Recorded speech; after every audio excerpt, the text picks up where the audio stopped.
Hello everyone, চলো দেখে নিই যে মহাদেবের দিক থেকে তোমাদের জন্য কি বার্তা রয়েছে, কি মেসেজ তিনি দিতে চান।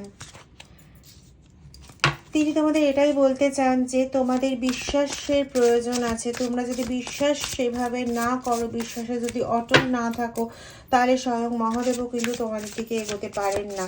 এখানে মহাদেব বলতে আমি মহাদেব বলছি বারংবার, তোমাদের কাছে তোমাদের ইষ্ট, তোমাদের যিনি ইষ্ট, যাকে তোমরা পুজো করো তাকেই বোঝাতে চাইছি। যারা এতদিন ধরে আমার ভিডিও ফলো করছো তারা খুব ভালো মতন জানো যে আমি মহাদেব বললেও তোমাদের জন্য কিন্তু তোমাদের ইষ্টকেই বোঝাই। যা কিছু পুরনো তোমার মনে স্থান পেয়ে রয়েছে, ক্ষত বিক্ষত করছে তোমার মনকে, সেই সমস্ত কিছুকে লেট গো করো, সেই সমস্ত কিছুকে বিসর্জন দাও। তাহলে তোমার মনের জায়গাটা খালি হবে এবং সেখানে মহাদেব পজিটিভিটিতে ভালো কিছুতে ভরতে পারবেন। ঠিক আছে? হার্ডেল ইজ বিগ। তোমার সামনে যে যুদ্ধটা এসেছে, যে যুদ্ধটা তুমি করছো, সেই যুদ্ধটা একটা বড়সড় যুদ্ধ, কিন্তু এটা কিছুদিন সময় তো নেবে তোমার জীবন থেকে সরে যাওয়ার জন্য, কিছুটা সময় নেবে। ঠিক আছে? তোমার জীবন থেকে সরে যাওয়ার জন্য কিছুটা সময় অবশ্যই নেবে।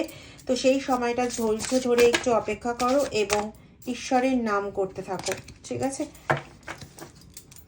ওম নমঃ শিবায়, ওম নমঃ শিবায়, ওম নমঃ শিবায়।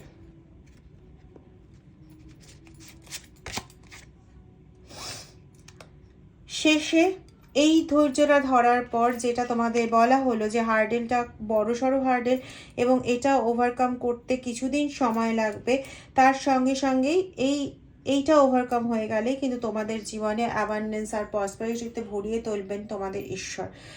জীবন সম্পূর্ণভাবে সফল হবে, জীবনের অ্যাবান্ডেন্সের কোনো রকম ঘাটতি ঘটবে না, প্রাচুর্য ও সমৃদ্ধিতে পরিপূর্ণ হয়ে উঠবে তোমাদের জীবন।